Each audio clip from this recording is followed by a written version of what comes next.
خواتین کے خلاف جو کچھ انہوں نے کیا پاکستان کی تاریخ میں کبھی نہیں ہوا۔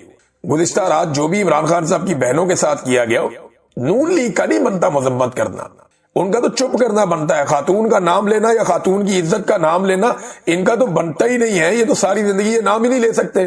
جو انہوں نے خواتین کو سڑکوں پہ گھسیٹا، ان کو مارا، ان پہ تشدد کیا، ان کو بالوں سے پکڑ کے گھسیٹتے رہے، 70 سال کی خواتین کے اوپر انہوں نے واٹر کینن کا استعمال کیا، انہیں گرفتار کر کے ویرانوں میں چھوڑ کر بھاگتے رہے۔ یاسمین راشد جیسی جو خاتون ہے، جو کینسر کی پیشنٹ ہے، انہیں جناب نواز شریف نے جیل میں بند کر کے الیکشن ہرایا اور اب جال سازی کے ساتھ ان کی سیٹ ہتھیا لی۔ یعنی الیکشن ٹریبیونل نے کیا کیا اور کہا کیا، یہ بہت انٹرسٹنگ ہے، اس پہ ذرا غور کیجئے گا۔ الیکشن ٹریبیونل نے نواز شریف کا حلقہ کھولا ہی نہیں، فارم 45 فارم 47 چیک ہی نہیں کیے، اور ٹیکنیکل بنیادوں پہ کہہ دیا جی کہ یاسمین راشد کے دستخط شاید ٹھیک نہیں ہے، دوسرا یہ درخواست دیر سے آئی ہے لہذا ہم فارغ کر دیتے ہیں۔ ٹیکنیکل چیزوں میں جا کر نواز شریف کو فائدہ دیا گیا، ٹیکنیکل چیزوں میں نہ فارم 45 کھلے نہ فارم 47 چیک ہوئے، یہ نواز شریف صاحب نے کیا۔ اب خواتین کی عزت کی یہ لوگ بات کیسے کہہ سکتے ہیں؟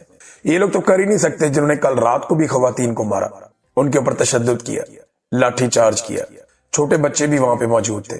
تو یہ ظلم اور بربریت کرنے والے کبھی بھی یہ نہیں کر سکتے۔ دیکھیں نا ہوتا کیا ہے، کبھی نون لیگ جو ہے اتنی ساری زیادتیاں کرتی ہے اور مینا خان کے ایک بیان کے پیچھے چھپنے کی کوشش کرتی ہے، کبھی یہ ظلم بربریت اور تباہی پھیر دیتے ہیں اپنی انسانی حقوق کی پامالیوں کو شفیع اللہ جان کی ایک سٹیٹمنٹ کے پیچھے چھپانے کی کوشش کرتے ہیں۔